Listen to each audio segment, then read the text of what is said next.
입주한 지 겨우 하루 지난 새집 거실이었습니다. 아직 벽지 냄새도 가시지 않은 그곳에서 저는 시어머니가 내뱉은 한마디에 온몸이 얼어붙었습니다.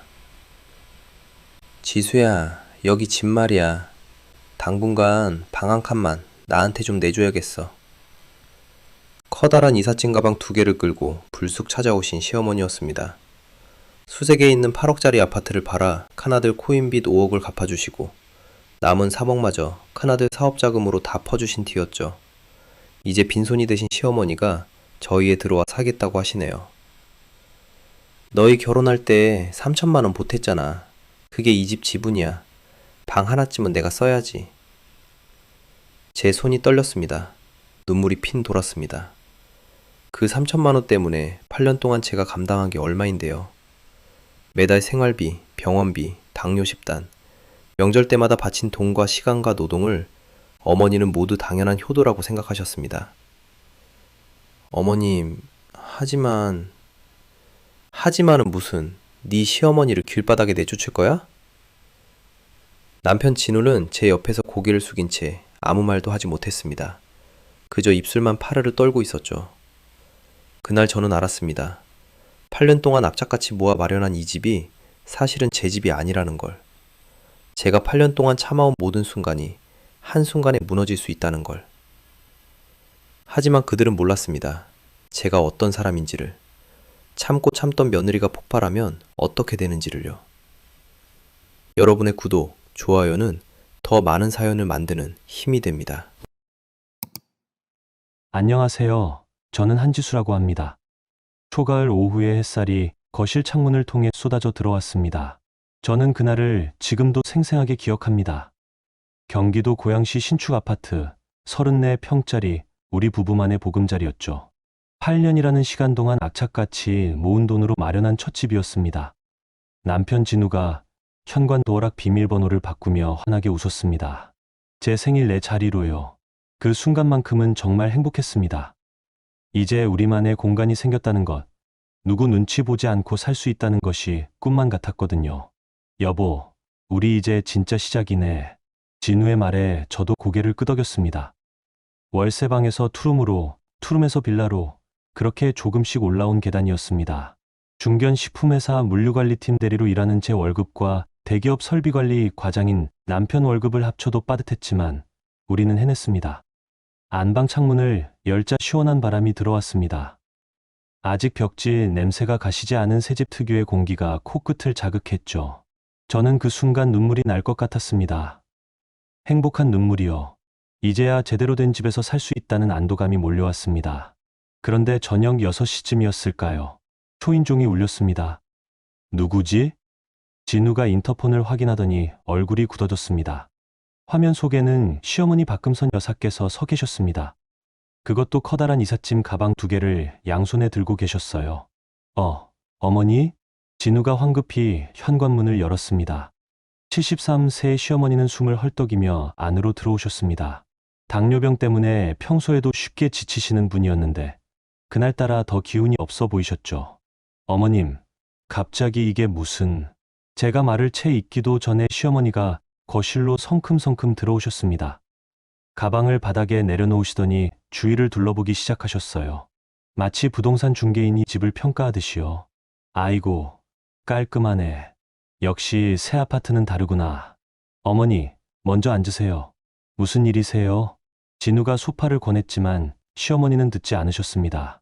곧장 안방 쪽으로 걸어가시더니 문을 여시는 겁니다. 저는 그 순간 이상한 기분이 들었습니다. 마치 누군가가 제 사생활을 침범하는 것 같은 불편함이었죠. 오, 안방 넓네. 햇볕도 잘 들고. 시어머니는 안방 안을 천천히 둘러보셨습니다. 창문 크기를 확인하시고 붙박이장을 열어보시고 심지어 화장실 문까지 열어보셨어요. 저는 진우를 쳐다봤지만 남편도 어리둥절한 표정이었습니다. 어머니, 대체 무슨 일로 오셨어요? 먼저 연락을 하시지. 아, 그게 말이다. 시어머니가 거실로 돌아와 소파에 앉으셨습니다. 그리고는 한숨을 크게 내쉬셨죠. 수색 아파트 정리했어. 네. 아파트를요? 진우의 목소리가 높아졌습니다. 시어머니는 서울 수색에 8억 정도 되는 아파트를 갖고 계셨거든요. 돌아가신 시아버지가 남긴 유일한 재산이었습니다. 팔았어. 어제 잔금 받았어. 어머니, 왜 갑자기? 네, 형 말이야. 아, 그 순간 저는 알았습니다.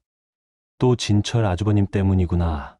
46세의 큰형은 코인과 주식에 미쳐서 빚을 계속 만드는 사람이었습니다. 지난 몇 년 동안 시어머니한테서 수억 원을 받아갔죠. 형이 또 무슨 일을 벌인 거예요? 진우가 떨리는 목소리로 물었습니다. 코인이라나 뭐라나. 그게 다 날아갔대. 5억. 5억이요? 제 입에서 비명 같은 소리가 나왔습니다. 5억이라니요. 보통 사람이 평생을 모아도 만들기 힘든 금액이었습니다. 그래서 아파트 팔아서 그 빚 다 갚아줬어.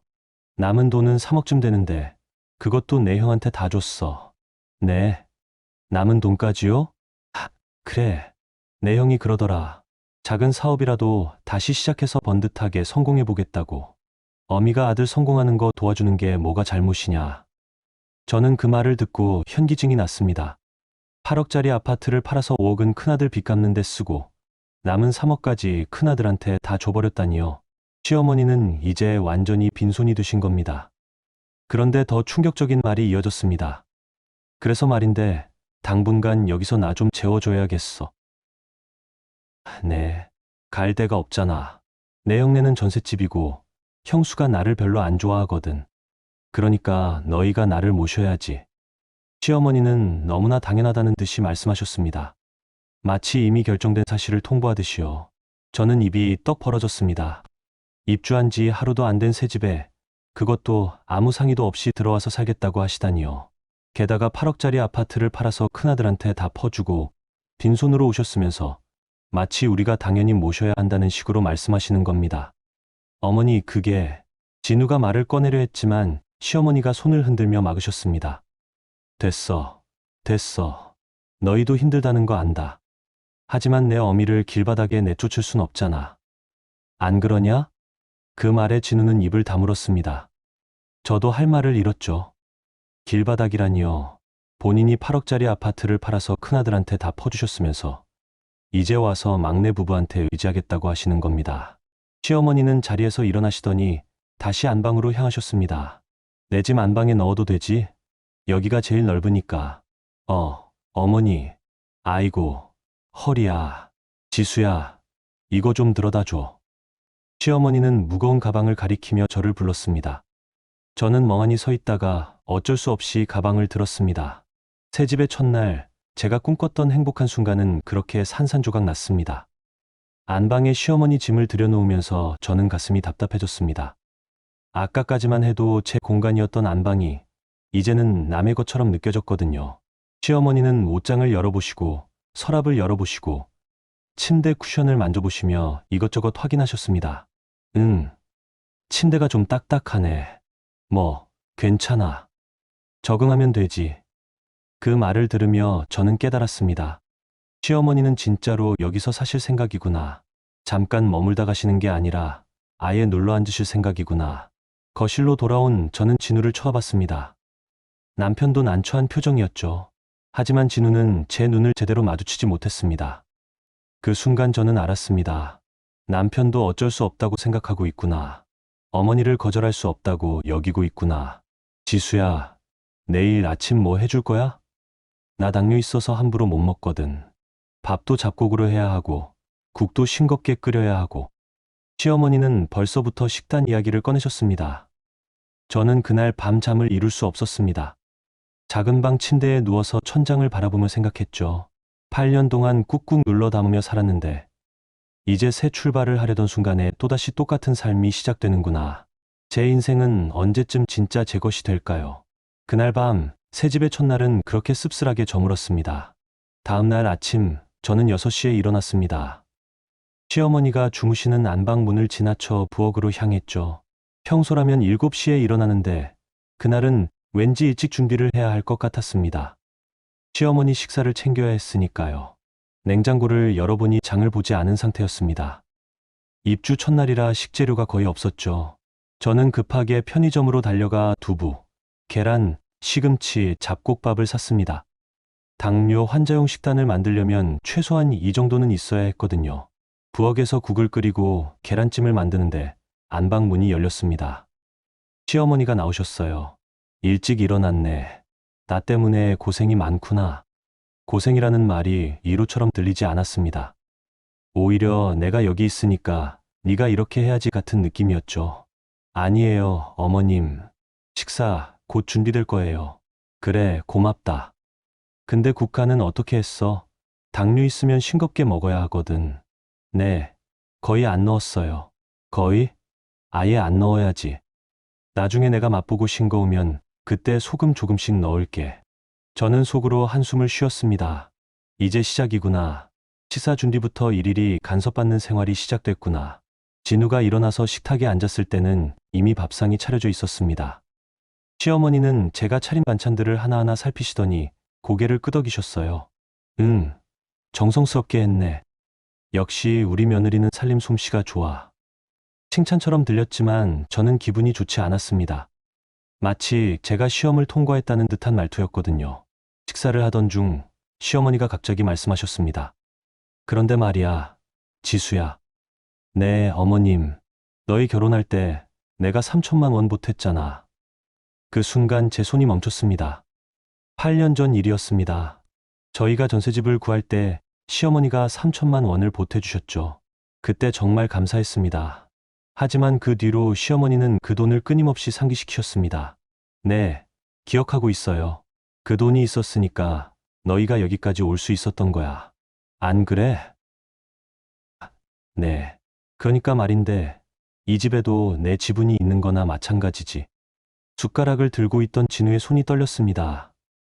저도 마찬가지였죠. 지분이라니요. 3천만 원을 보태주셨다고 해서 지금 이 집에 지분이 있다는 말씀이신가요? 어머니, 그게 무슨... 진우가 말을 꺼내려 했지만 시어머니는 이어서 말씀하셨습니다. 물론 법적으로야 너희 명의겠지. 하지만 정으로 따지면 이 집 방 한 칸은 내거나 마찬가지 아니겠어. 그러니까 내가 안방 쓰는 게 당연한 거지. 저는 숨이 막혔습니다. 방 한 칸이 당신 거라니요. 8년 전에 주신 3천만 원으로 지금 이 집 전체를 자기 것처럼 여기시는 겁니다. 어머님, 그 3천만 원은 저희가... 너희가 뭐? 갚았어? 시어머니의 날카로운 목소리에 저는 말문이 막혔습니다. 갚지는 않았죠. 하지만 그 돈 때문에 제가 8년 동안 감당한 게 얼마나 많은데요. 매달 생활비 30만 원씩 보냈습니다. 8년이면 2,880만 원이죠. 병원비도 제가 댔습니다. 당뇨 약값, 정기검진비, 입원비까지 합치면 적어도 500만 원은 넘습니다. 명절 때마다 용돈 드렸죠.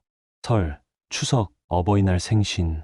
한 번에 50만 원씩 드렸으니 1년에 200만 원, 8년이면 1,600만 원입니다. 거기에 시간은요. 주말마다 시댁 가서 청소하고 밥 해드린 시간, 병원 모시고 다닌 시간, 반찬 만들어 갖다 드린 시간. 그 시간들을 돈으로 환산하면 얼마일까요? 하지만 저는 아무 말도 하지 못했습니다. 시어머니 앞에서 그런 계산을 꺼내는 것 자체가 불효처럼 느껴졌으니까요. 지수야, 너도 알잖아. 내가 너희한테 얼마나 많은 걸 해줬는지. 시어머니는 계속 말씀하셨습니다. 3천만 원이 작은 돈이야? 요즘 세상에 그 돈 있으면 차 한 대 살 수 있어. 그 돈으로 너희가 발판 삼았잖아. 발판이라는 표현이 제 가슴을 찔렀습니다. 그래요, 발판은 맞습니다. 하지만 그 발판 위에서 8년 동안 얼마나 많은 것들을 갚아왔는데요. 그러니까 내가 이 집 안방에서 사는 게 뭐가 문제냐는 거야. 어차피 내 집은 아니겠어. 진우가 숟가락을 내려놓았습니다. 남편의 얼굴이 창백해 보였죠. 어머니, 그래도 뭐? 내 어미를 길바닥에 내쫓을 거야? 시어머니의 목소리가 높아졌습니다. 진우는 입을 다물었어요. 저도 아무 말 하지 못했습니다. 식사를 마친 뒤 시어머니는 안방으로 들어가셨습니다. 저와 진우는 거실에 남았죠. 남편이 조심스럽게 입을 열었습니다. 여보, 미안해. 뭐가요? 어머니가 좀 심하신 것 같아. 하지만 어쩔 수 없잖아. 진짜 갈 데가 없으신 거야. 저는 남편을 쳐다봤습니다. 진우는 제 눈을 피했어요. 그래서요? 어쩌자는 거예요? 당분간만 참아줘. 어머니 모시고 사는 거 당분간이 언제까지인데요? 그건 나도 모르겠어. 하지만 우리가 안방 비워드리면 어때? 우리는 작은 방 쓰고. 그 말에 저는 화가 치밀었습니다. 안방을 비워드리라고요. 8년 동안 악착같이 모아서 마련한 집에 안방을요. 여보, 우리 집이잖아요. 왜 우리가 작은 방으로 가야 해요? 하지만 어머니가 연세도 많으시고 건강도 안 좋으시잖아. 넓은 방이 필요하셔. 그럼 저는요? 제 건강은요? 제 마음은요? 진우가 난처한 표정을 지었습니다. 지수야, 제발 이해해줘. 어머니는 우리 가족이야. 가족을 돌보는 건 당연한 거잖아. 저는 그 순간 깨달았습니다. 남편은 제 편이 아니구나. 남편에게는 어머니의 체면과 편안함이 아내의 희생보다 중요하구나. 알았어요. 하고 싶은 대로 하세요. 저는 자리에서 일어났습니다. 출근 준비를 해야 했으니까요. 회사에 가서라도 숨을 쉬고 싶었습니다. 그날 저녁 퇴근하고 집에 돌아오니 안방 문이 활짝 열려 있었습니다. 시어머니가 안에서 짐을 정리하고 계셨어요. 제 옷들은 벌써 작은 방 옷장으로 옮겨져 있었습니다. 아, 지수야 왔어. 미안한데 내가 짐이 좀 많아서 옷장 다 써야겠더라. 내 옷은 작은 방으로 옮겨뒀어. 시어머니는 너무나 당연하다는 듯이 말씀하셨습니다. 제 허락도 받지 않고 제 옷을 옮겨 놓으셨어요. 저는 작은 방으로 들어갔습니다. 6평도 안 되는 좁은 방이었죠. 옷장 문을 열어보니 제 옷들이 구겨진 채로 쑤셔 넣어져 있었습니다. 정성스럽게 걸어뒀던 블라우스들이 주름투성이가 돼 있었어요. 저는 그 순간 울음이 터질 것 같았습니다. 하지만 참았죠. 울면 지는 거니까요. 저는 그저 무표정하게 옷을 다시 정리했습니다. 밤이 되자 진우가 작은 방으로 들어왔습니다. 우리 부부는 이제 이 좁은 방에서 자야 했습니다. 더블 침대를 놓기에는 너무 작았기 때문에 슈퍼싱글 침대 하나만 놓여 있었죠. 좁네. 진우가 한숨을 쉬었습니다. 저는 대답하지 않았어요. 뭐라고 말해야 할지 몰랐습니다. 미안해, 여보. 조금만 참자. 어머니도 나이 드셨잖아. 얼마 못 사실 거야. 얼마 못 사신다는 말이 제 귓가에 맴돌았습니다. 그래요. 맞아요. 시어머니는 73세세요. 통계적으로 보면 앞으로 10년, 20년 사실 수도 있겠죠. 하지만 그게 중요한 게 아니었습니다. 중요한 건 제가 8년 동안 모았던 꿈이 단 하루 만에 무너졌다는 거였어요. 제 집이라고 생각했던 공간이 사실은 제 것이 아니었다는 거였습니다. 그날 밤, 저는 좁은 침대에 누워서 천장을 바라봤습니다. 옆방에서 시어머니의 코 고는 소리가 들렸죠. 제 안방에서요. 3천만 원. 그 돈이 저를 8년 동안 묶어놨습니다. 그리고 이제는 제 집까지 빼앗아 갔어요. 저는 그날 밤 처음으로 깨달았습니다. 3천만 원은 도움금이 아니라 족쇄였다는 걸. 입주 후 2주가 지났습니다. 제 일상은 완전히 달라져 있었죠. 아침 5시 반, 알람이 울리면 저는 부엌으로 향했습니다. 시어머니의 당뇨 식단을 준비해야 했거든요. 잡곡밥을 지어야 하고, 나물을 무쳐야 하고, 국은 간을 거의 하지 않고 끓여야 했습니다. 두부는 기름 없이 구워야 했고, 고기는 삶아서 기름기를 빼야 했죠. 처음 며칠은 괜찮았습니다. 시어머니를 모시는 게 당연한 도리라고 생각했으니까요. 하지만 시간이 갈수록 그게 당연한 일이 아니라는 걸 깨달았습니다. 지수야, 오늘 아침 반찬 뭐야? 시어머니는 매일 아침 부엌에 나오셔서 제가 준비한 반찬들을 하나하나 확인하셨습니다. 마치 검사하듯이요. 나물 무침이랑 계란찜, 그리고 구운 두부요. 계란찜에 소금 넣었어? 아주 조금만요. 아주 조금이 얼마나 조금인데. 내가 맛봐야겠네. 시어머니는 숟가락으로 계란찜을 떠서 드셨습니다. 그리고는 고개를 갸웃거리셨죠. 그냥 먹을 만하네. 근데 다음부터는 소금 아예 빼. 나 혈압도 있거든. 네, 어머님. 저는 고개를 숙였습니다. 매일 아침 이런 식이었어요. 제가 준비한 음식은 늘 부족했고 시어머니의 기준에 맞춰야 했습니다. 출근 준비를 하려고 하면 시어머니가 또 부르셨어요. 지수야, 오늘 병원 가야 하는데 같이 가줄 수 있어? 어머님, 오늘 회사에 중요한 회의가 있어서요. 회의, 그거 미룰 수 없어? 나 혼자 병원 가기 힘들거든. 당뇨 때문에 어지러워서 쓰러질 수도 있어. 저는 한숨을 삼켰습니다. 병원은 일주일에 2~3번씩 가셔야 했어요. 당뇨 검사, 혈압 체크, 약 처방. 시어머니는 혼자서는 절대 안 가시려고 했습니다. 어머님, 남편한테 부탁해 보시면 진우는 회사에서 중요한 사람이잖아. 그 사람 시간 뺏을 순 없지. 너는 대리니까 좀 융통성 있게 할 수 있잖아. 융통성이라는 말이 비수처럼 꽂혔습니다. 남편은 회사에서 중요한 사람이고 저는 융통성 있게 빠질 수 있는 사람이라는 거죠. 결국 저는 회사에 연차를 냈습니다. 팀장한테 죄송하다고 말하며 오전 반차를 신청했죠. 팀장은 이해한다고 했지만 눈빛은 굽지 않았습니다.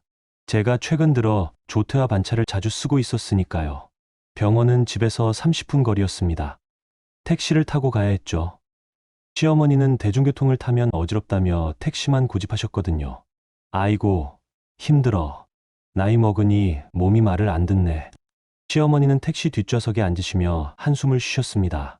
저는 옆자리에 앉아서 창밖을 바라봤어요. 회사 사람들은 지금쯤 회의를 시작했겠죠. 제가 준비한 자료들이 없어서 팀장이 당황했을 겁니다. 병원 대기실은 사람들로 가득했습니다. 노인 환자들이 대부분이었죠. 저는 접수를 하고 번호표를 뽑아서 시어머니께 드렸습니다. 76번이네. 한참 기다려야겠어. 괜찮으세요, 어머님. 제가 여기 있을게요. 고맙다. 지수야. 역시 우리 며느리가 최고야. 시어머니는 제 손을 꼭 잡으셨습니다. 그 순간 저는 복잡한 감정이 들었어요. 시어머니는 진심으로 고마워하시는 것 같았거든요. 하지만 동시에 이 모든 게 당연하다고 여기시는 것 같았습니다. 1시간을 기다린 끝에 진료가 끝났습니다. 의사 선생님은 혈당 수치가 좀 높다며 약을 바꿔주셨어요. 처방전을 들고 약국으로 갔죠. 약값이 얼마 나왔어? 35,000원이요, 어머님.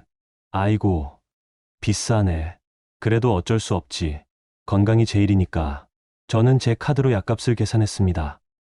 시어머니는 지갑을 꺼내시지도 않으셨어요. 당연히 제가 내는 거라고 생각하시는 것 같았습니다. 집으로 돌아오는 길, 택시 안에서 시어머니가 말씀하셨습니다. 지수야, 너 회사 괜찮았어. 내가 패기 친 거 아니야? 아니에요, 어머님. 괜찮아요. 고맙다. 진우는 복 받은 거야. 이렇게 착한 며느리를 만나서 착하다는 말이 칭찬처럼 들리지 않았습니다. 오히려 만만하다는 뜻처럼 느껴졌죠. 집에 도착하니 오후 1시였습니다. 회사에 다시 갈 시간은 없었어요. 저는 그냥 집에서 노트북을 켜고 이메일을 확인했습니다. 팀장한테서 메시지가 와 있었죠. 지수 씨, 오늘 회의 자료 누락된 부분이 있어서 고생했어요. 다음부턴 미리 공유 부탁드립니다. 제 가슴이 답답해졌습니다. 회의 자료는 제 컴퓨터에 저장돼 있었거든요. 미리 팀장한테 공유했어야 했는데 병원 가느라 깜빡했던 겁니다. 주말에는 더 바빴습니다. 시어머니가 이웃들을 집으로 초대하셨거든요. 지수야, 오늘 우리 층 아주머니들 몇 분 오시기로 했어. 차하고 다과 좀 준비해줘. 네? 오늘이요? 응, 갑자기 결정됐어. 새로 이사 왔으니까 인사도 드릴 겸 해서. 저는 황급히 마트로 달려갔습니다. 과일, 과자, 커피, 차. 손님 대접할 것들을 급하게 샀죠. 집에 돌아와서 과일을 씻고 접시에 담고 테이블을 정리했습니다. 오후 2시쯤 이웃 아주머니들이 오셨습니다. 같은 층에 사시는 분들이었어요. 4분 정도 오셨는데 모두 시어머니와 비슷한 연배셨습니다. 저는 차를 내오며 인사를 드렸죠. 안녕하세요. 저는 이 집 며느리 한지수라고 합니다. 아이고, 며느리가 참 예쁘네요. 복스럽게 생겼어요. 이웃분들이 저를 보며 웃으셨습니다. 저도 억지로 미소를 지었어요. 그런데 시어머니가 하시는 말에 저는 깜짝 놀랐습니다. 우리 며느리가 말이에요. 나를 꼭 모시고 살겠다고 난리였어요. 제가 사양했는데도 안 된다고 하더라고요. 어머, 그래요? 네. 막내 부부가 워낙 효심이 깊어서요. 제가 차마 거절을 못했답니다. 저는 그 자리에서 얼어붙었습니다. 거짓말이었어요. 제가 시어머니를 모시겠다고 한 적이 없었습니다. 오히려 시어머니가 일방적으로 들어오신 거였죠. 하지만 저는 아무 말도 할 수 없었습니다. 이웃분들 앞에서 시어머니의 말을 부정할 수는 없었으니까요. 며느리 복 타고나셨네요. 요즘 시대에 이런 며느리가 어디 있어요. 이웃분들이 시어머니를 부러워했습니다. 시어머니는 흐뭇한 표정으로 고개를 끄덕이셨어요. 저는 부엌으로 가서 설거지를 했습니다. 눈물이 날 것 같았지만 참았죠. 울면 안 됐으니까요. 손님들이 돌아가신 뒤 저는 시어머니께 조심스럽게 말씀드렸습니다. 어머님, 아까 이웃분들한테 하신 말씀이 왜? 뭐가 문제야? 제가 어머님을 모시겠다고 한 게 아니잖아요. 그래도 결과적으로는 모시고 있잖아. 그게 중요한 거지. 시어머니는 아무렇지 않게 말씀하셨습니다. 마치 제 감정 따위는 중요하지 않다는 듯이요. 하지만 지수야, 체면이라는 게 있잖아. 내가 쫓겨나다시피 왔다고 하면 우리 가족 망신이야. 이렇게 말하는 게 다들 좋은 거야. 저는 더 이상 말하지 못했습니다. 체면이라는 말 앞에서 제 억울함은 아무 의미가 없었으니까요. 저녁 무렵 진우가 퇴근했습니다. 저는 남편에게 오늘 있었던 일을 얘기했어요. 어머니가 이웃분들한테 거짓말하셨어요. 제가 모시겠다고 난리였다고. 그래? 진우는 별로 놀라지 않았습니다. 그게 뭐 그렇게 중요해. 어차피 우리가 모시고 있잖아. 중요하죠. 제 의사는 아니었는데 제가 원한 것처럼 말씀하시잖아요. 여보, 그냥 넘어가. 어머니도 체면이 있으시니까 그러신 거야. 진우는 제 편을 들어주지 않았습니다. 오히려 시어머니의 입장만 생각했죠. 조금만 더 참아. 어머니도 적응하시면 나아질 거야. 적응이라는 말이 귓가에 맴돌았습니다. 저는 이미 2주 동안 충분히 참았어요. 그런데 얼마나 더 참아야 한다는 걸까요? 그날 밤, 저는 작은 방 침대에 누워서 생각했습니다. 제 공간은 안방에서 작은 방으로 밀려났고, 제 시간은 시어머니의 병원 일정에 맞춰 쪼개졌고, 제 노동은 시어머니의 식단과 수발에 다 소진됐습니다. 저는 더 이상 제 집에서 제 인생을 사는 게 아니었어요. 시어머니의 그림자 안에서 하녀처럼 살고 있었습니다. 그리고 가장 슬픈 건 남편조차 그걸 문제라고 생각하지 않는다는 거였습니다. 그날은 금요일 밤이었습니다. 진우는 회사 회식이 있어서 늦게 들어온다고 했어요. 시어머니는 일찍 주무셨고 저는 거실에 혼자 앉아 있었습니다. 텔레비전을 켜놓았지만 집중이 안 됐어요. 머릿속에는 온통 지난 2주 동안의 일들만 맴돌았습니다. 회사에서 받은 눈총, 팀장의 실망스러운 눈빛, 이웃들 앞에서 거짓말하시던 시어머니의 얼굴. 문득 소파 쿠션 옆에 뭔가가 보였습니다. 시어머니의 휴대폰이었어요. 충전기에 꽂혀 있었죠. 시어머니는 잠들기 전에 늘 휴대폰을 거실에 두고 주무셨습니다. 저는 처음에는 그냥 지나치려고 했어요. 하지만 뭔가가 제 시선을 붙잡았습니다. 화면에 알림이 떠 있었거든요. 진철 아주버님한테서 온 문자였습니다. 엄마, 그거 잘 생각해봐. 막내네는 만만하니까. 만만하다는 단어가 제 눈에 꽂혔습니다. 저도 모르게 휴대폰을 집어들었어요. 비밀번호는 없었습니다. 시어머니는 기계 다루는 걸 어려워하셔서 비밀번호를 설정하지 않으셨거든요. 문자를 열어봤습니다. 아주버님과 시어머니의 대화 내역이 쭉 나왔어요.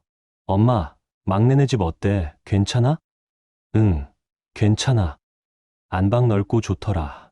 거봐, 내가 뭘 했어. 막내니가 효자야. 그래도 좀 미안하긴 해. 뭐가 미안해. 걔네 3천만 원 받아갔잖아. 3천만 원이라는 단어가 또 나왔습니다. 저는 계속 스크롤을 내렸어요. 그런데 문자 중간에 녹음 파일이 하나 있었습니다. 일주일 전에 보낸 파일이었죠. 저는 호기심에 이어폰을 꽂고 재생 버튼을 눌렀습니다. 처음에는 잡음만 들렸어요. 그러다가 시어머니의 목소리가 들렸습니다. 진철아, 너 언제쯤 사업 시작할 거야? 다음 달쯤 하려고요. 엄마가 주신 돈으로 작은 사무실 하나 얻어서 시작해 볼게요. 그래, 이번엔 꼭 성공해야 한다. 걱정 마세요.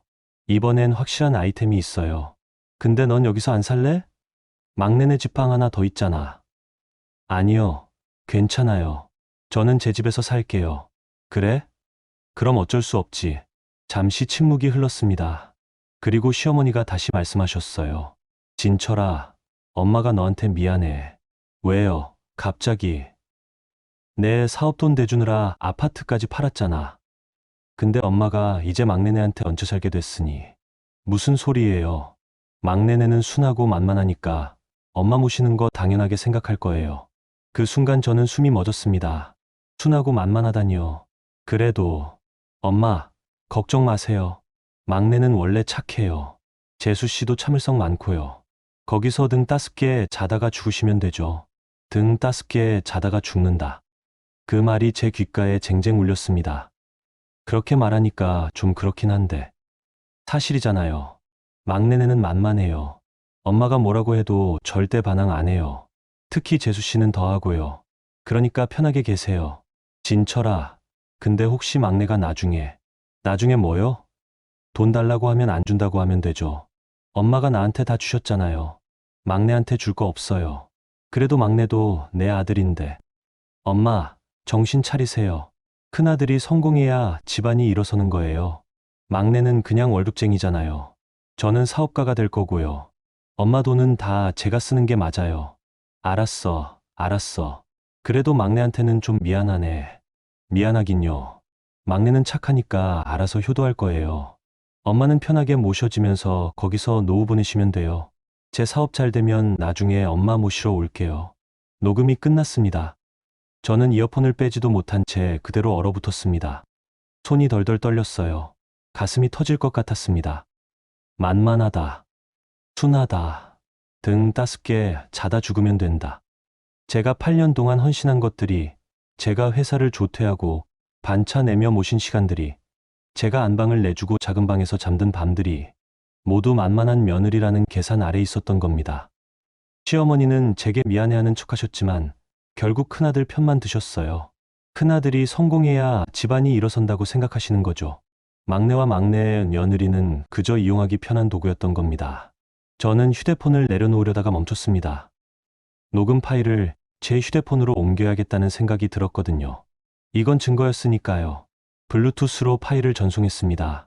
제 휴대폰에 파일이 저장되는 걸 확인한 뒤 시어머니 휴대폰을 원래 자리에 놓았어요.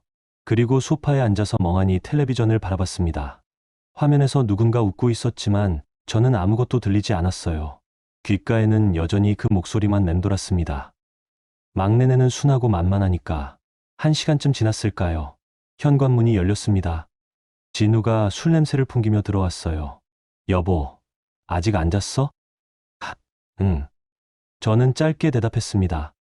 진우는 제 얼굴을 보더니 이상하다는 표정을 지었죠. 왜 그래? 얼굴이 안 좋은데. 당신, 잠깐 앉아봐. 왜?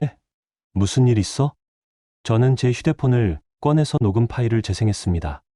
처음에 진우는 무슨 소리인지 몰랐어요. 하지만 시어머니와의 대화가 이어지자 남편의 얼굴이 점점 굳어졌습니다. 이게 뭐야? 어머니 휴대폰에 있던 거야. 아주버이랑 통화한 거. 녹음이 끝날 때까지 진우는 한마디도 하지 않았습니다. 그리고 녹음이 끝나자 남편은 휴대폰을 손에서 놓았어요. 만만하다고 진우의 목소리가 떨렸습니다. 어머니가 우리를 이렇게 생각하셨어? 그런 것 같아. 진우는 소파에 푹 주저앉았습니다. 얼굴이 창백해졌어요. 형은 왜 저렇게 말하는 거야? 우리가 만만하다니. 당신 형은 원래 그런 사람이잖아. 자기밖에 모르잖아. 하지만 어머니까지. 진우는 고개를 떨구었습니다. 남편도 충격을 받은 것 같았어요. 여보, 우리 어떻게 하지? 모르겠어. 나도 지금 머리가 하얗게 됐어. 저는 솔직히 말했습니다. 정말 어떻게 해야 할지 몰랐거든요. 화가 났지만 동시에 허탈했습니다. 제가 8년 동안 한 모든 일들이 헛되게 느껴졌어요. 미안해, 여보. 진우가 갑자기 사과했습니다. 왜? 내가 너한테 참으라고만 했잖아. 어머니 편만 들었잖아. 근데 어머니가 우리를 이렇게 생각하고 계셨다니. 진우의 눈에 눈물이 고였습니다. 남편도 배신감을 느끼는 것 같았어요. 나는 정말 어머니를 위해서라고 생각했어. 어머니가 우리한테 의지하시는 게 당연하다고 생각했고. 근데 우리는 그냥 만만한 사람들이었던 거야. 이용하기 편한. 진우는 두 손으로 얼굴을 감쌌습니다. 남편의 어깨가 떨렸어요. 저는 진우의 등을 쓰다듬어 주지 않았습니다. 위로할 마음이 들지 않았거든요. 남편도 그동안 저를 방패 삼아 어머니 비위를 맞춰왔으니까요. 여보, 우리 이제 어떻게 해야 해? 진우가 다시 물었습니다. 이번엔 간절한 목소리였어요. 저는 천천히 입을 열었습니다. 모르겠어. 하지만 한 가지는 확실해. 이대로는 안 돼. 그럼. 나 더 이상 못 참아. 어머니가 우리를 이렇게 생각하시는데 내가 왜 계속 희생해야 해? 제 목소리는 차가웠습니다. 진우는 제 얼굴을 쳐다봤어요. 여보, 그래도 어머니잖아. 어머니가 우리를 뭘로 보는데. 만만한 호구잖아. 그 말에 진우는 할 말을 잃었습니다. 저는 자리에서 일어났습니다. 작은 방으로 가려다가 안방 문을 쳐다봤어요. 시어머니가 주무시는 방이었습니다. 8년 동안 효도라고 생각했던 모든 것들이 사실은 만만한 며느리의 당연한 의무였던 겁니다. 저는 그날 밤 처음으로 깨달았습니다. 효도가 아니라 착취였다는 걸. 그리고 이제는 끝내야 한다는 걸. 녹음을 들은 지사흘이 지났습니다. 그 사흘 동안 저는 평소처럼 생활했어요. 시어머니 식사를 챙기고 병원에 모시고 가고 청소하고 빨래하고 겉으로는 아무 일도 없는 것처럼요. 하지만 속으로는 계속 생각했습니다. 어떻게 해야 할까? 이대로 살 수는 없어. 하지만 어떻게 벗어날 수 있을까? 토요일 오전 저는 시어머니께 말씀드렸습니다. 어머님, 오늘 친정 좀 다녀올게요. 친정, 왜 갑자기? 엄마 생신이 다음 주라서요. 미리 선물 드리려고요. 거짓말이었습니다. 친정엄마 생신은 2달 뒤였어요. 하지만 다른 핑계가 떠오르지 않았습니다. 그래? 그럼 저녁 전에는 와야 해. 내가 저녁 챙겨 먹기 힘들거든. 네, 어머님. 저는 가방을 챙겨서 집을 나왔습니다. 친정은 서울 노원구에 있었어요. 지하철로 1시간 정도 걸렸죠. 엄마는 작은 세탁소를 운영하고 계셨습니다. 돌아가신 아버지 대신 20년 넘게 혼자서 가게를 지켜오셨어요. 저를 대학까지 보낸 것도, 결혼 준비금을 마련해 준 것도 모두 그 세탁소 수입이었습니다. 세탁소 문을 열고 들어가니 엄마가 다리미질을 하고 계셨어요. 어머, 지수야, 갑자기 웬일이야? 엄마. 저는 엄마를 보는 순간 눈물이 터져버렸습니다. 그동안 꾹꾹 참았던 모든 게 한꺼번에 쏟아졌어요. 어머, 왜 그래? 무슨 일 있어? 엄마가 황급히 다리미를 내려놓고 저를 안아주셨습니다. 저는 엄마 품에서 한참을 울었어요. 엄마, 나 이제 어떻게 해야 해? 일단 진정하고 천천히 얘기해봐. 엄마는 가게 문을 잠그고 뒷방으로 저를 데려가셨습니다. 차를 끓여주시고 제 옆에 앉으셨죠. 저는 처음부터 끝까지 다 털어놨습니다. 시어머니가 갑자기 들어온 일, 안방을 빼앗긴 일, 매일 아침 식단을 챙기고 병원을 모시고 다니는 일, 이웃들 앞에서 거짓말하신 일, 그리고 녹음 파일까지. 엄마는 제 얘기를 끝까지 듣고 나서 한숨을 크게 쉬셨습니다. 그 녹음 파일, 나도 들어봐도 돼? 네. 저는 휴대폰을 꺼내서 녹음을 재생했습니다. 엄마는 표정 변화 없이 끝까지 들으셨어요. 그리고 녹음이 끝나자 조용히 말씀하셨습니다. 지수야, 너 이제 어떻게 할 거야? 모르겠어요. 엄마. 그래서 엄마한테 온 거예요. 엄마 생각은 말이야. 엄마는 잠시 뜸을 들이시다가 입을 여셨습니다. 받은 돈은 돌려줘. 그리고 네가 낸 시간과 돈도 다 계산해. 네. 시어머니가 8년 전에 3천만 원 줬다며? 그럼 그 돈에 이자 붙여서 돌려줘. 법정 이자로. 그리고 네가 그동안 시어머니한테 쓴 돈도 다 계산해서 빼. 엄마의 목소리는 차갑고 냉정했습니다. 엄마, 그게... 지수야, 너 그동안 얼마나 썼는데. 생활비, 병원비, 명절 용돈. 다 합치면 3천만 원보다 많을걸. 하지만 그건 효도로 드린 거잖아요. 효도? 너한테 효도받을 자격이 있는 사람한테만 효도하는 거야. 너를 만만하다고 생각하고 이용하려는 사람한테는 계산서를 내미는 거지. 엄마는 단호했습니다. 시어머니가 착하게 군 며느리를 호구로 봤어. 그러니까 이제 네가 계산 좀 할 줄 아는 며느리라는 걸 보여줘야 해. 그런데 어떻게? 내역 다 정리해. 은행 이체 기록, 병원 영수증, 명절 용돈 기록. 다 모아. 그리고 변호사 상담도 받아봐. 엄마는 제 손을 꼭 잡으셨습니다. 지수야, 너 평생 참고만 살 거야? 시어머니가 죽을 때까지 만만한 며느리로 살 거야? 아니요. 그럼 싸워. 똑똑하게. 감정이 아니라 숫자로. 엄마의 말이 제 가슴에 와닿았습니다. 맞아요. 이제는 울고 참는 게 아니라 계산하고 따져야 했습니다. 친정을 나와서 저는 회사 후배 수담에게 전화를 걸었습니다. 소담은 부동산 계약이나 금전정산에 밝은 친구였거든요. 선배, 무슨 일이세요? 소담아, 지금 시간 괜찮아? 나 좀 도와줄 수 있어? 네, 괜찮아요. 어디서 볼까요? 우리는 회사 근처 카페에서 만났습니다. 저는 소담에게 상황을 설명했어요. 와, 선배, 정말 힘드셨겠어요. 응. 그래서 말인데, 내가 그동안 시어머니한테 쓴 돈을 다 정리하고 싶은데, 어떻게 하면 좋을까? 소담은 노트북을 꺼내더니 엑셀을 열었습니다. 일단 항목별로 나눠볼게요. 생활비, 병원비, 명절 용돈, 교통비. 이렇게요. 응. 그리고 시어머니가 선배한테 준 돈도 계산해야죠. 3천만 원이라고 하셨죠? 응. 8년 전이야. 소담은 계산기를 두드렸습니다. 법정 이자율로 계산하면 8년이니까 연 5%로 잡으면 대략 4,200만 원 정도 되네요. 그렇게 많아? 네. 복리로 계산하면요. 근데 선배가 그동안 쓴 돈은 얼마나 돼요? 저는 기억을 더듬어 봤습니다.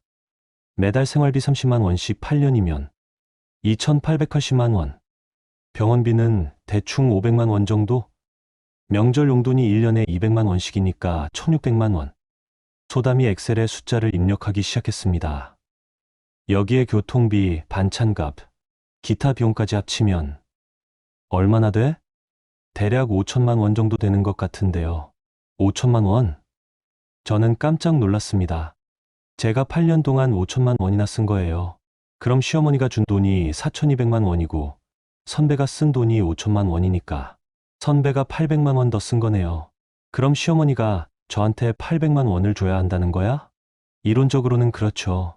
물론 법적으로 청구할 수 있는 건 아니지만 도덕적으로는 충분히 따질 수 있어요. 소담은 정리된 표를 보여줬습니다. 선배, 이거 프린트해서 시어머니한테 보여드리는 게 어때요? 그래도 될까? 왜 안 돼요? 선배는 그동안 헌신했어요. 그 헌신을 숫자로 보여주는 거예요. 감정이 아니라 팩트로요. 저는 표를 한참 들여다봤습니다. 숫자들이 빼곡히 적혀 있었어요. 제가 8년 동안 얼마나 많은 것을 감당했는지가 선명하게 드러나 있었습니다. 고마워, 소담아.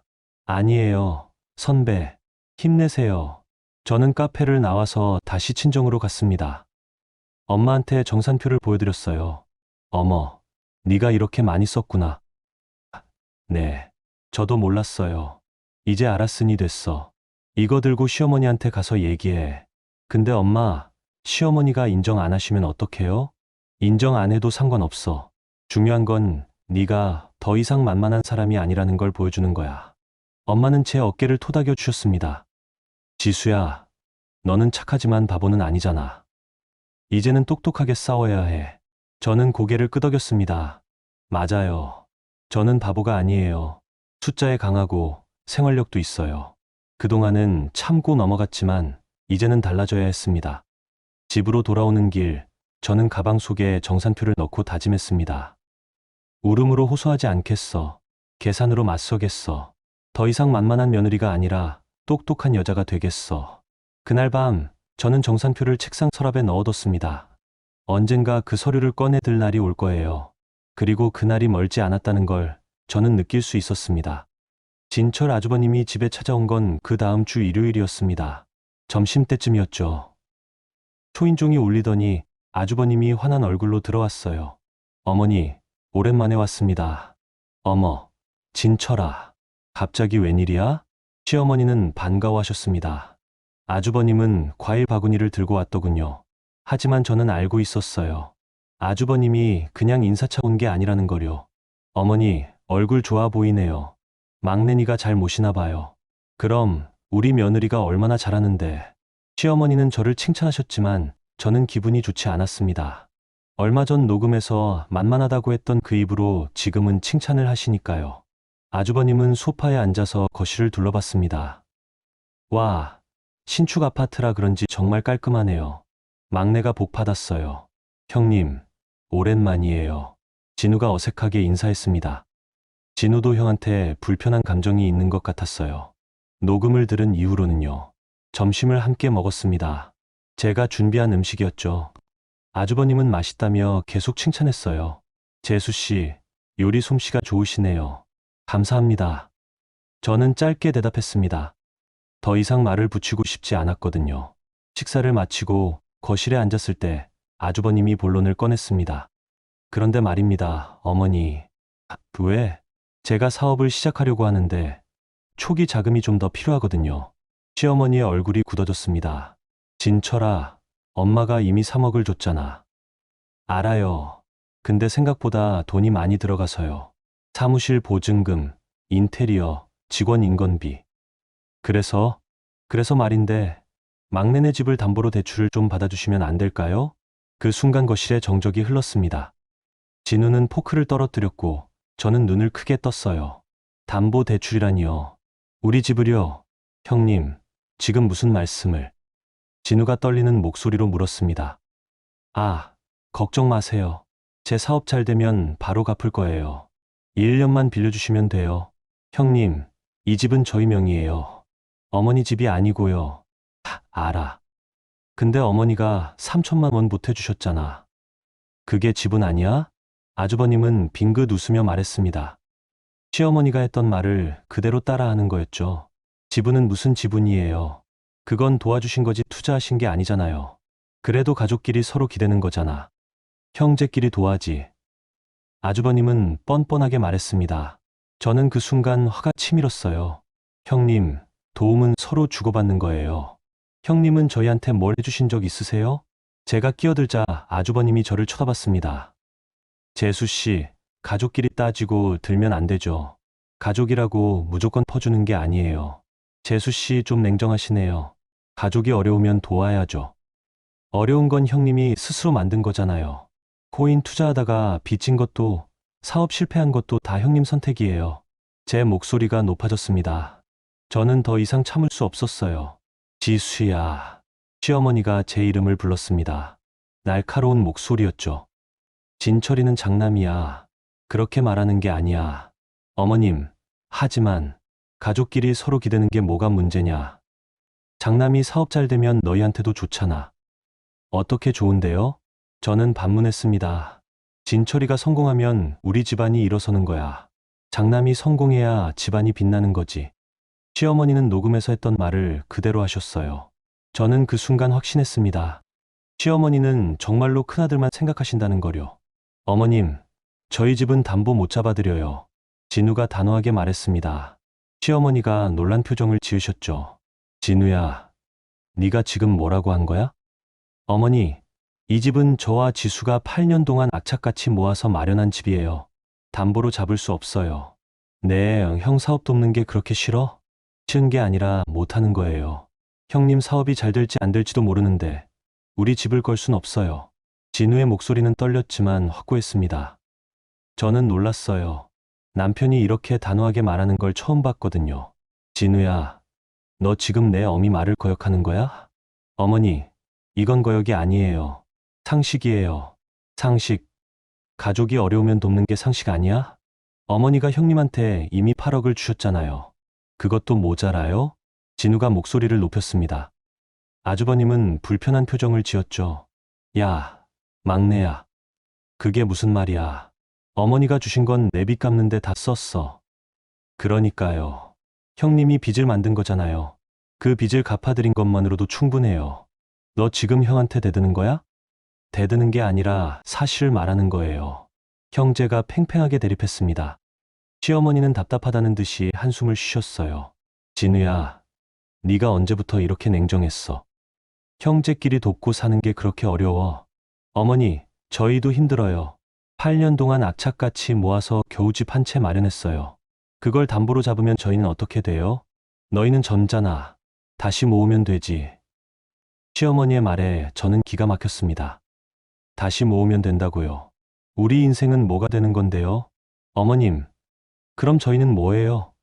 형님 성공시키려고 희생하는 사람들이에요? 제가 끼어들자 시어머니가 저를 노려봤습니다. 지수야, 네가 끼어들 일이 아니야.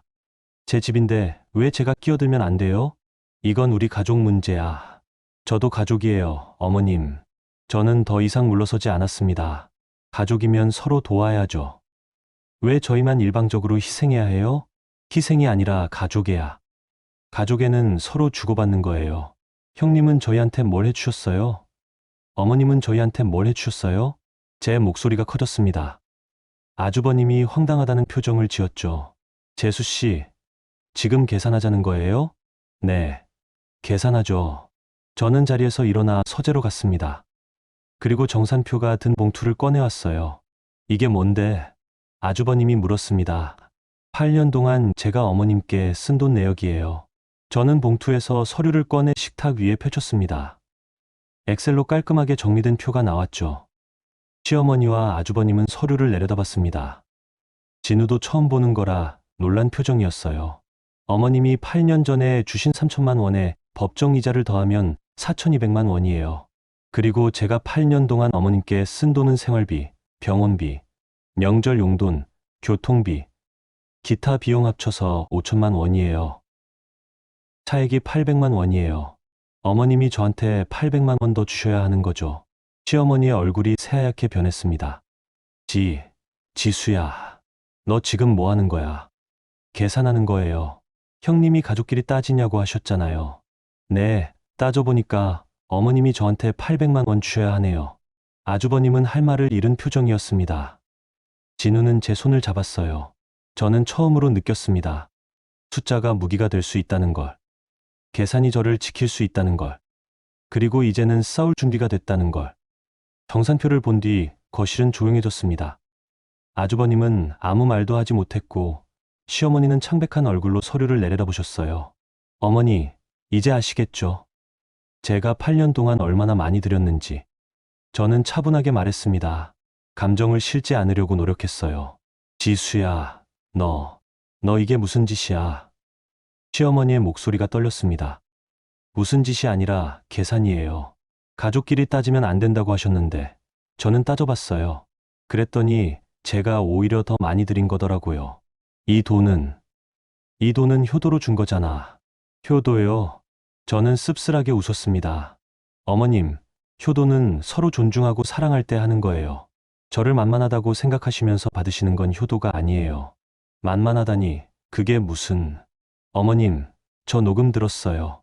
그 순간 시어머니의 얼굴이 굳어졌습니다. 무슨 녹음? 형님이랑 통화하신 거요.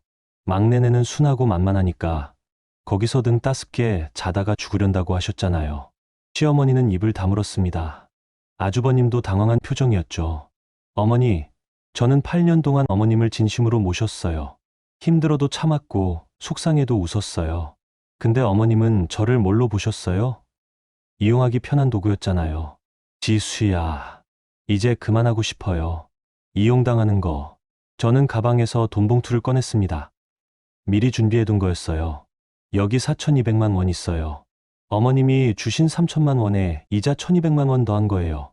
제가 8년 동안 쓴 비용은 빼지 않았어요. 그냥 주신 것만 돌려드리는 거예요. 지수야, 이게... 어머니 지분 여기 있습니다. 저는 돈 봉투를 식탁 위에 놓았습니다. 이 돈 들고 그렇게 아끼시는 큰아들 집으로 가세요. 시어머니는 숨이 막힌 듯 헐떡였습니다. 아주버님은 얼굴이 굳어 있었어요. 재수씨, 그게 무슨... 형님도 가세요. 어머니 모시고 가시든지 아니면 사업 자금으로 쓰시든지. 재수씨, 너무한 거 아니에요? 아주버님이 항의했지만 저는 물러서지 않았습니다. 너무한 건 형님이죠. 8억을 받아가고도 모자라서 저희 집까지 담보 잡으려고 하셨잖아요. 그건... 형님, 어머님한테 받으신 돈으로 사업하세요. 저희 집은 건드리지 마세요. 진우가 제 옆에 섰습니다. 남편도 단호한 표정이었어요. 형님, 지수 말이 맞아요. 이제 그만하세요. 야, 너 정말... 형님, 저도 이제 제 가정을 지켜야 해요. 형님 성공시키느라 제 가족 망칠 순 없어요. 진우의 목소리는 떨렸지만 확고했습니다. 시어머니가 벌떡 일어나셨습니다. 너희들이 지금 이러는 거야? 이 은혜도 모르는... 은혜요? 저는 반문했습니다. 어머님, 3천만 원 주신 게 은혜면 제가 8년 동안 드린 5천만 원은 뭐예요? 그건... 어머님도 계산하시잖아요. 3천만 원 줬으니까 집 지분 있다고 하시잖아요. 그럼 저도 계산할 수 있어요. 5천만 원 썼으니까 더 이상 어머님께 빚진 게 없다고요. 시어머니는 할 말을 잃으셨습니다. 숫자 앞에서는 감정이 통하지 않았으니까요. 지수야, 너 후회할 거야. 후회 안 해요. 이미 충분히 후회했어요. 8년 동안 참고 산 거요. 저는 안방을 가리켰습니다. 어머님 짐 내일까지 정리해 주세요. 제가 도와드릴게요. 제 안방 돌려주세요. 이제 어머님 집 아니잖아요. 집은 다 돌려드렸으니까요. 시어머니의 얼굴이 새빨개졌습니다. 너 이게, 어머님, 화내지 마세요. 저도 똑같이 했을 뿐이에요. 어머님이 저한테 하신 것처럼요. 아주버님이 시어머니를 부축했습니다. 어머니, 진정하세요. 진철아, 저 애를 봐. 저 애가 지금. 어머니, 일단 앉으세요. 아주버님은 시어머니를 소파에 앉히고는 저희를 돌아봤습니다. 재수 씨, 너무 심한 거 아니에요? 어머니가 연세도 있으시고. 연세가 있으시면 더 조심하셔야죠. 막내 부부를 만만하게 보시면 안 돼요. 우리가 언제 만만하게 봤다고. 녹음에 다 나와 있어요. 형님도 들으실래요? 저는 휴대폰을 꺼냈습니다. 아주버님의 얼굴이 굳어졌어요. 그건, 형님, 어머니가 저희를 어떻게 생각하시는지 다 알아요. 그러니까 이제 그만하세요. 아주버님은 더 이상 할 말이 없는 듯 입을 다물었습니다. 시어머니가 다시 일어나셨습니다. 이번에는 노기가 가득한 얼굴이었어요. 좋아. 지수야, 네가 이렇게 나온다면 나도 할 말이 있어. 무슨 말씀이세요? 너 같은 며느리는 처음 봤어. 시어머니한테 이렇게 대하는 며느리. 저도 어머님 같은 시어머니는 처음 봤어요. 며느리를 만만하다고 생각하시는 시어머니. 너 정말. 시어머니는 손가락으로 저를 가리키며 떨고 계셨습니다. 하지만 저는 물러서지 않았어요. 어머님, 3,200만 원 받아가세요. 그리고 큰아들 집으로 가세요. 거기가 어머님한테는 더 편하실 거예요. 내가 왜 진철이네 집으로 가? 여기가 내 집이야. 아니에요. 여기는 제 집이에요. 집은 다 정산했잖아요. 정산? 가족끼리 무슨 정산이야? 어머님이 먼저 지분 얘기하셨잖아요. 3천만 원 줬으니까 집 지분 있다고요. 그럼 저도 계산할 수 있어요. 시어머니는 할 말을 잃으셨습니다. 본인이 먼저 돈으로 계산하셨으니까요. 너 두고 봐. 이렇게 시어머니 내쫓으면 복 안 받아. 복은 제가 알아서 받을게요. 어머님 눈치 보면서 사느니 제 인생 사는 게 나아요. 저는 단호하게 말했습니다. 아주버님이 시어머니를 부축하며 일어섰습니다. 어머니, 일단 우리 집으로 가시죠. 진철아. 어머니, 여기 있어봤자 기분만 상하세요. 제 집으로 가시면 제가 모실게요. 아주버님은 마지못해 어머니를 데려가기로 한 것 같았어요. 하지만 그 표정에는 불만이 가득했죠. 재수 씨, 오늘은 이만 가겠습니다. 하지만 이 일은 이렇게 끝나지 않을 거예요. 상관없어요. 저는 할 말 다 했어요. 아주버님과 시어머니가 현관으로 향했습니다. 시어머니는 마지막으로 저를 돌아보셨어요. 지수야, 너 후회할 거야. 분명히. 후회 안 해요, 어머님. 이미 충분히 후회했으니까요. 현관문이 닫혔습니다. 거실에 저와 진우만 남았습니다. 남편은 제 손을 꼭 잡았어요. 여보, 괜찮아? 응, 괜찮아. 저는 처음으로 느꼈습니다. 3천만 원의 족쇄가 풀렸다는 걸. 8년의 굴욕이 끝났다는 걸.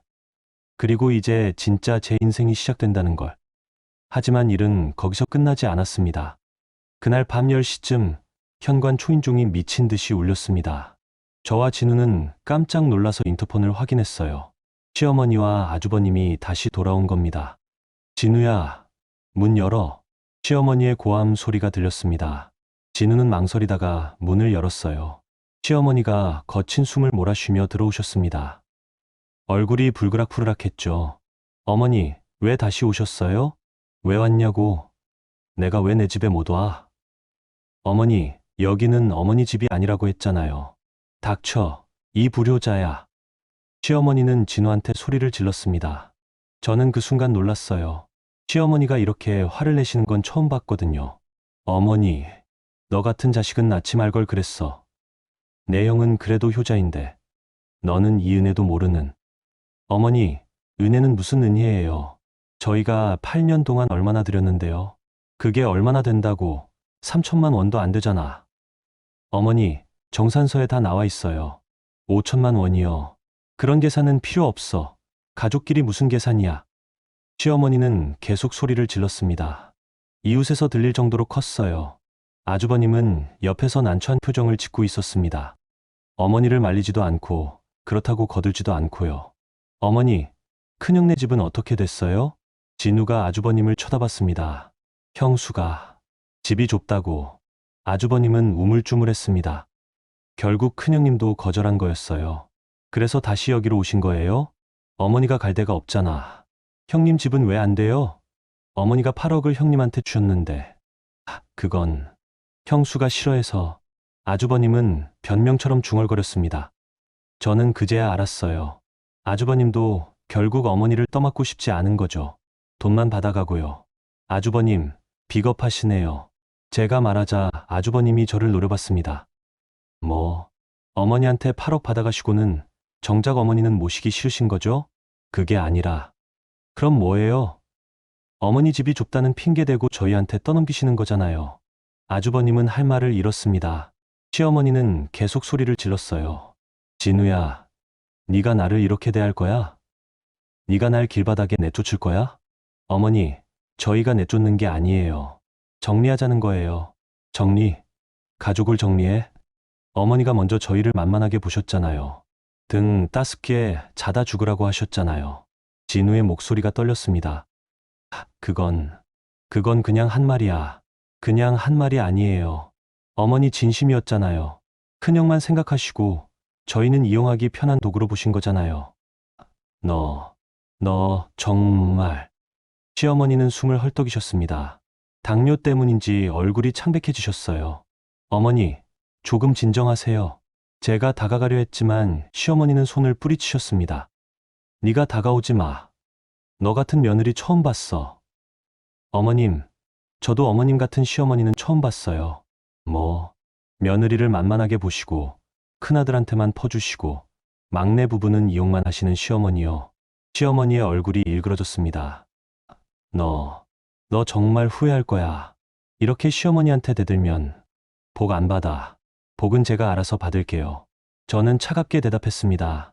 시어머니는 입에 담기 어려운 말들을 쏟아내셨어요. 저주 같은 말들이었죠. 너희 둘 다 망할 거야. 집도 날리고 사업도 망하고 애도 못 낳고. 저는 그 말들을 듣고도 흔들리지 않았습니다. 이미 각오했던 일이었으니까요. 진우가 시어머니의 팔을 잡았습니다. 어머니, 그만하세요. 이러시면 안 돼요. 내 팔 놔. 시어머니는 진우의 손을 뿌리쳤습니다. 그 순간 저는 아주버님을 쳐다봤습니다. 아주버님은 슬그머니 뒤로 물러서고 있었어요. 어머니를 말리지도 않고 자기가 데려가겠다는 말도 하지 않고요. 형님. 제가 아주버님을 불렀습니다. 어머니 모시고 가세요. 그게 우리 집은 정말 좁아서 8억 받으셨잖아요. 그 돈으로 넓은 집 구하세요. 그 돈은 사업 자금이야. 그럼 사업 접으시고 어머니 모시세요. 제 말에 아주버님은 황당하다는 표정을 지었습니다. 재수 씨, 그게 말이 돼요? 왜 안 돼요? 어머니가 8억을 아주버님한테 주신 건 아주버님이 효자라고 생각하셔서잖아요. 그럼 효자답게 어머니 모시세요. 그건. 아주버님은 말을 잇지 못했습니다. 결국 아주버님도 돈만 받고 어머니는 떠맡고 싶지 않은 거였죠. 진우가 안방으로 들어갔습니다. 그리고 시어머니의 짐을 들고 나왔어요. 어머니, 짐 챙겨드릴게요. 너 지금 뭐 하는 거야? 어머니 모실 수 없어요. 형님한테 가세요. 진우는 단호했습니다. 시어머니의 짐을 현관 쪽으로 옮기기 시작했어요. 진우야, 네가 정말 이럴 거야? 어머니, 저도 이제 제 가정을 지켜야 해요. 내 가정? 나는 내 어미야. 어머니는 저를 만만하다고 생각하셨어요. 그러니까 이제 저도 어머니를 모실 수 없어요. 진우의 목소리는 떨렸지만 확고했습니다. 시어머니는 소파에 주저앉으셨습니다. 너희들 다 망할 거야. 이렇게 어미를 버리면. 하지만 진우는 계속 짐을 옮겼어요. 저도 도왔습니다. 아주버님은 그저 멍하니 서 있었습니다. 자기가 데려가겠다는 말은 끝내 하지 않았어요. 형님, 어머니 모시고 가세요. 진우가 아주버님에게 말했습니다. 나는 8억 받으셨잖아요. 그 돈으로 어머니 모시세요. 그 돈은 사업 자금이라니까. 그럼 사업 접으시고 어머니 모시시든가요. 아주버님은 어쩔 수 없다는 듯 시어머니를 부축했습니다. 어머니, 일단 제 집으로 가시죠. 진철아, 너마저. 어머니, 여기 있어봤자 더 기분만 상하세요. 아주버님은 마지못해 시어머니를 현관으로 이끌었습니다. 시어머니는 마지막으로 저희를 돌아봤어요. 너희들 분명 후회할 거야. 내 말 기억해. 하지만 저희는 대답하지 않았습니다. 현관문이 닫혔습니다. 복도로 나간 시어머니의 목소리가 희미하게 들렸어요. 욕설과 저주가 섞인 말들이었죠. 진우는 현관문을 잠갔습니다. 그리고 그대로 문에 등을 기댔어요. 여보. 진우의 목소리가 떨렸습니다. 괜찮아? 응. 진우는 바닥에 주저앉았습니다. 그리고 울기 시작했어요. 미안해. 정말 미안해. 왜 미안해? 내가 너를 이렇게 힘들게 했잖아. 어머니 편만 들고 너는 참으라고만 하고. 진우는 눈물을 흘렸습니다. 나는 정말 어머니가 우리를 아낀다고 생각했어. 근데 우리는 그냥 만만한 사람들이었어. 저는 진우의 등을 쓰다듬어 줬습니다. 이제라도 알았잖아. 미안해. 정말 미안해. 진우는 제 앞에 무릎을 꿇었습니다. 여보, 일어나. 아니야. 내가 사과해야 해. 제대로. 진우는 고개를 숙였습니다. 8년 동안 네가 얼마나 힘들었는지 나는 몰랐어. 아니, 알면서도 못 본 척했어. 이제 됐어. 일어나. 저는 진우를 일으켰습니다. 이제 우리 시작하자. 진짜 우리만의 시작. 진우는 눈물을 닦으며 고개를 끄덕였습니다. 우리는 안방으로 들어갔습니다.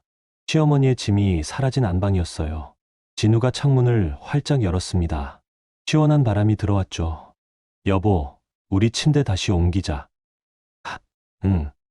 우리는 작은 방에 있던 침대를 다시 안방으로 옮겼습니다. 제자리를 찾은 느낌이었어요. 침대에 누우니 편안했습니다. 8년 만에 처음으로 제대로 된 안방에서 자는 거였죠. 여보. 응? 고마워. 진우가 제 손을 잡았습니다. 뭐가? 끝까지 버텨줘서. 그리고 나를 깨워줘서. 저는 진우의 손을 꼭 잡았습니다. 우리 앞으로 잘 살자. 응. 우리 둘만. 그날 밤 저희는 처음으로 깊은 잠을 잤습니다. 3천만 원의 족쇄가 풀렸습니다. 8년의 굴욕이 끝났습니다. 만만한 며느리가 아니라 당당한 여자가 됐습니다. 그리고 비로소 제 집에서 제 인생을 살기 시작했습니다. 시어머니와 아주버님이 그 뒤로 어떻게 됐는지는 모릅니다. 아주버님의 사업이 잘 됐는지, 시어머니